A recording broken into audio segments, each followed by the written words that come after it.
آخرکار I am F نے پاکستان کے لیے 1.29 کروڑ ڈالرز کی قسط کی منظوری دے دی ہے، جسے حکومت ایک بڑا معاشی ریلیف یا بڑی معاشی کامیابی کے طور پر پیش کر رہی ہے۔ وزیر اعظم شہباز شریف پر امید ہے کہ پاکستان جلد قرضوں کی دلدل سے نکل آئے گا، لیکن سوال اب بھی بنیادی اہمیت رکھتا ہے کہ کیا واقعی پاکستان اس معاشی سمت کی طرف بڑھ رہا ہے تو قرضوں سے نجات کا راستہ فراہم کرے۔ یہ سوال اس لیے زیادہ اہم ہو گیا ہے کہ چند روز پہلے آئی ایم ایف کی اپنی رپورٹ نے پاکستان کی گورننس، ٹیکس ریفارمز، ادارہ جاتی شفافیت اور کرپشن کنٹرول کے حوالے سے سنگین سوالات اٹھائے تھے۔ رپورٹ میں یہ بتایا گیا تھا کہ پاکستان میں ٹیکس وصولی کا نظام کمزور، مراعات کا دائرہ بہت بڑا، پالیسیز کا تسلسل غیر واضح اور حکمرانی کے ڈھانچے میں سیاسی مداخلت ایک مستقل رکاوٹ بنی ہوئی ہے۔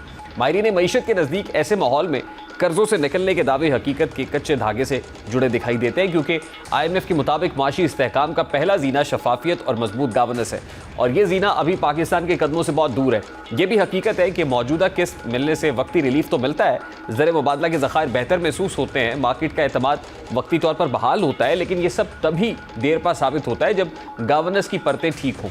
قرض سے نکلنے کا ویژن صرف نعرے یا بیانات سے پورا نہیں ہو سکتا جب تک کہ پاکستان اپنے اخراجات پر قابو نہ پائے، محصولات نہ بڑھائے، سرکاری اداروں کی کارکردگی بہتر نہ کرے اور کرپشن کو ادارہ جاتی سطح پر کم نہ کرے۔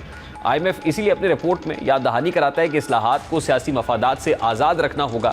اس تناظر میں وزیر اعظم کا دعویٰ قابل فہم ہے، لیکن بعض ماہرین معیشت کے نزدیک ابھی اسے حقیقت بننے میں طویل اور مشکل سفر درکار ہے، کیونکہ جو بنیادی ڈھانچہ قرضوں کی دلدل سے نکلنے کے لیے ضروری ہے وہ فی الحال کمزور ہے اور بیشتر شعبوں میں اعتماد کے بحران کا شکار بھی ہے۔ جب تک ریاست کے اہم ستون شفافیت اور احتساب کی بنیاد پر مضبوط نہیں ہوتے، قرض کم ہونے کی بجائے بڑھتا ہی ہے اور معاشی پائیداری خواب بن جاتی ہے۔ اب دوسری جانب ٹرانسپیرنسی انٹرنیشنل کا حالیہ کرپشن سروے پاکستان کی گورننس اور ادارہ جاتی کارکردگی کو ایک نئے زاویے سے سامنے لاتا ہے۔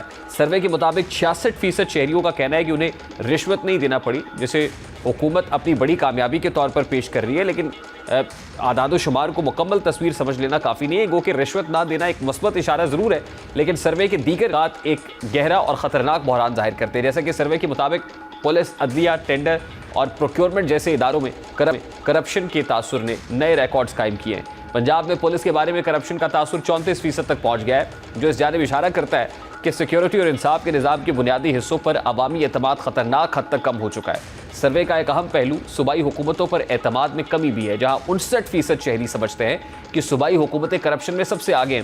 اس کے برعکس مقامی حکومتوں کو نسبتاً شفاف سمجھا جا رہا ہے، جو اس بات کو مضبوط کرتی ہے کہ فیصلہ سازی نچلی سطح پر زیادہ جواب دہ رہتی ہے۔ پھر اسی طرح سروے کے مطابق معاشی بحران نے بھی عوامی تاثر کو منفی بنایا ہے۔ 57% شہری اپنی قوت خرید میں کمی کی شکایت کرتے ہیں، جس سے یہ احساس بڑھ رہا ہے کہ معاشی مشکلات نے کرپشن اور بدعنوانی کے اثرات کو زیادہ واضح کر دیا ہے۔ تاہم ایک مثبت نقطہ یہ ہے کہ 58% افراد کا خیال ہے کہ آئی ایم ایف اور فیٹ ایف کی اصلاحات نے معیشت کو کچھ حد تک مستحکم ضرور کیا ہے، جس سے یہ پتہ چلتا ہے کہ عوام عالمی اداروں کی نگرانی کو نظم و ضبط کا ذریعہ سمجھتے ہیں، لیکن ماہرین کے نزدیک یہ اعتماد اس وقت تک دیر پا نہیں ہوگا جب تک حکومت اپنا داخلی احتساب موثی، کیونکہ سروے کے مطابق 77% عوام سمجھتے ہیں کہ حکومت کی کرپشن روکنے کی موجودہ کوششیں ناکافی ہیں۔ اس کے ساتھ ساتھ 83% شہری سیاسی فنڈنگ میں شفافیت چاہتے ہیں۔ پھر اسی طرح سرکاری اشتہارات میں سیاسی شخصیات کی تصاویر کے خلاف 55% عوامی رد عمل ظاہر کرتا ہے کہ لوگ ریاستی وسائل کے سیاسی استعمال سے سخت نالاں ہیں۔ پھر صحت کے شعبے میں کرپشن کا 38% تاثر ایک اور خطرے کو ظاہر کرتا ہے کہ بدعنوانی اب لوگوں کی جانوں سے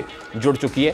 مجموعی طور پر ٹرانسپیرنسی انٹرنیشنل کی ایک رپورٹ یہ بتاتی ہے کہ پاکستان کا سب سے بڑا مسئلہ صرف مالی بدعنوانی نہیں بلکہ شفافیت کا بحران ہے۔ جب تک اس بنیادی بحران کو حل نہیں کیا جاتا، آئی ایم ایف کی قسطیں وقتی سہارا تو دے سکتی ہیں، لیکن پاکستان کو مستقل بنیادوں پر قرضوں کی دلدل سے نہیں نکال سکتی ہیں۔ اس وقت معروف ماہر اقتصادی امور ڈاکٹر شاہد حسن صدیقی صاحب نے ہمیں جوائن کیا ہے۔ السلام علیکم ڈاکٹر صاحب، بہت بہت شکریہ آپ کے وقت کے لیے۔ ڈاکٹر صاحب، بہت سیلیبریٹ کیا جا رہا ہے، ایک اور قسط آئی ایم ایف کی اپروول مل گئی، اور ظاہر ہے کہ اس سے یہ تاثر دینے کی کوشش حکومت ایک نیریٹو بلڈ کرتی ہے۔ وزیر اعظم یہ کہتے ہیں کہ ہم اس قرض کے چنگل سے نکل آئیں گے، اور اس کے ساتھ ہی ہم نے دیکھا آئی ایم ایف کی ایک رپورٹ بھی جو ملک میں کرپشن اور گورننس کے نظام پر کالی ضرب لگاتی ہے۔ اب یہ ظاہر ہے ایک طرف تو فسکل ڈسپلن چاہتا ہے آئی ایم ایف، اور اس کے ساتھ ہی تقاضا کرتا ہے پاکستان سے کہ وہ ان چیزوں کو ان کے فکسز بھی دے، لیکن اس کے وہاں پہ کریکٹیو میجرز کے بغیر آپ کو لگتا ہے کہ یہ دعویٰ حقیقت پہ مبنی ہے کہ ہم بآسانی قرض کے اس جال سے نکل آئیں گے؟ بہت شکریہ آپ کا، آپ نے بڑے اہم نکات اٹھائے ہیں، لیکن پہلے میں ایک بات واضح کر دوں جو وزیر خزانہ نے بتائی ہے۔ سوال یہ پیدا ہوتا ہے کہ پاکستان میں کرپشن کیا ہے اور گورننس کی کیا خرابیاں وہ ہم سے زیادہ کون جانتا ہے، ہماری حکومت سے زیادہ کون جانتا ہے؟ تو جو چیز مجھے سمجھ نہیں آئی کہ ایک ایسا ادارہ آئی ایم ایف جو ہماری خرابیوں کی ذمہ دار ہے، برابر کا شریک ہے. 1988 سے اب تک 17 پروگرام ہوئے ہیں. اس کے بعد ہمارے میں غربت بھی ہے، بے روزگاری بھی ہے اور شرح نمو سست ہے. تو ہم نے $10 ملین فیس دے کر IMF سے یہ رپورٹ بنوانے کی ضرورت کیا تھی؟ خاص طور سے اس لیے کہ وزیر خزانہ نے ایک جملہ کہا ہے، آپ کے بھی پتا ہوگا، آپ کے چینل پہ بھی آئے ہیں، کہ یہ رپورٹ پاکستان کی پارلیمنٹ اور پاکستان کی حکومت پر چارج شیٹ ہے. ہم تو کسی کو اجازت یہ دینے کے لیے تیار نہیں ہیں کہ وہ پاکستان کی حکومت اور پارلیمنٹ کو چارج شیٹ کرے. تو سوال یہ کہ حکومت نے یہ رپورٹ کیوں منگوائی، اس کی ضرورت کیا پیش آئی؟ یہ غلط بات تھی، خاص طور سے اس لیے کہ ہمارے ملک میں کام ہو رہا ہے، خرابیاں ضرور ہیں لیکن بہرحال کام ہو رہا ہے، ملک بہتری کی طرف جا رہا ہے. SIFC نے بڑے اہم نکات جو ہیں، بڑے اہم ہدایات جاری کی ہیں. میں اس بات سے متفق ہوں کہ قسط ملنے سے پاکستان کے زر مبادلہ کے ذخائر بہتر ہوں گے، لیکن پاکستان کی قرضوں کی ادائیگی کی صلاحیت بہتر نہیں ہوگی. تو ایک تو یہ بالکل واضح بات ہے، کیونکہ جب تک ہم اپنی ٹیکس GDP نہیں بڑھاتے، جو کہ اس حکومت نے یہ کہا ہے کہ 2029 تک ہمارا 2027 تک 13.5% ٹیکس GDP رہے گا، جبکہ ماضی میں 14.4% رہ چکا ہے. اس کا مطلب یہ ہے کہ ہم ٹیکسوں کی چوری روکنے میں ناکام رہیں گے. لیکن میں یہ سمجھتا ہوں کہ اس وقت قدرت نے ایک پاکستان کو بڑا اچھا موقع دیا ہے. ہم اس کی بات کریں پہلے، اس لیے کہ ہماری افواج نے ایک طاقتور دشمن کو شکست فاش دی اور اس کی وجہ سے پاکستان کا اور پاکستان کی قوم کا وقار بلند ہوا. اس کے بعد سعودی عرب نے ہمارے ساتھ دفاعی معاہدہ کیا. یہ کوئی معمولی بات نہیں ہے. ایک مالدار ملک، تیل کی دولت سے دالما مال، جس کا عرب ورلڈ میں جو ہے بہت اثر ہے، اگر وہ یہ سمجھتا ہے کہ ان کو اسرائیل سے بچانے کے لیے امریکہ نہیں پاکستان ہے، پاکستان کی فوج ہے، تو اس سے پاکستانی قوم کا اعتماد آسمان پہ پہنچا ہے، میرے ملک کا وقار بڑھا ہے. ان حالات میں IMF کی رپورٹوں کو اور یہ کہ جی پاکستان میں کرپشن بہت ہے، کوئی اہمیت دینے کے لیے تیار نہیں ہوں. ہماری جو خرابیاں وہ ہیں، ہمیں پتہ ہیں، کریں گے. لیکن پہلے میں آپ کو یہ وضاحت کر دوں کہ یہ جو تحریک ٹرانسپیرنسی انٹرنیشنل پاکستان کی رپورٹ ہے، یہ پاکستانی ادارے کی ہے. IMF جو ٹرانسپیرنسی انٹرنیشنل برن ہے، انہوں نے یہ واضح کیا ہے کہ ہماری رپورٹ اس سے الگ ہوگی، وہ انڈیپینڈنٹ ہے، وہ کر رہے ہیں. انہوں نے تو پاکستان کو 135ویں نمبر پر دیا ہے 180 میں، ملک میں یعنی بہت کرپٹ. لیکن میں یہ مانتا ہوں کہ وزارت داخلہ کی کوششوں سے پاکستان میں سرکاری جو محکمے ہیں جہاں عام آدمی کا تعلق پڑتا ہے، جو صوبوں سے مختلف ہے، وہاں پر کرپشن کم ہوا ہے. لیکن یہ کہنا کہ پاکستان میں کرپشن کم ہو رہا ہے، یہ صحیح نہیں ہے. اور دوسری بات یہ تھی کہ یہ بات بڑی اہم ہے کہ قوت خرید میں کمی ہوئی ہے. قوت خرید میں کمی ہوئی کیوں ہے؟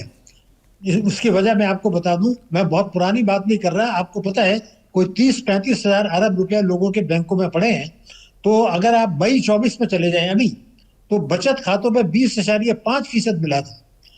اب وہ اسٹیٹ بینک نے مل کے کم کر کے 9.5% کر دی ہے. تو قومی بچت میں، بہبود میں جو لوگ پیسے لگاتے ہیں، بینکوں میں جو پیسہ رکھا ہے، اس کو اگر 20.5 سے 9.5 پہ لے آئے تو آدمی کی آمدنی جو ہے وہ آدھی رہ گئی، بہبود میں کم ہو گئی، وہاں سے فرق پڑا ہے. خوش قسمتی سے عالمی منڈی میں تیل کی قیمتیں کم ہوئی ہیں، اس کا بھی امپیکٹ ہے.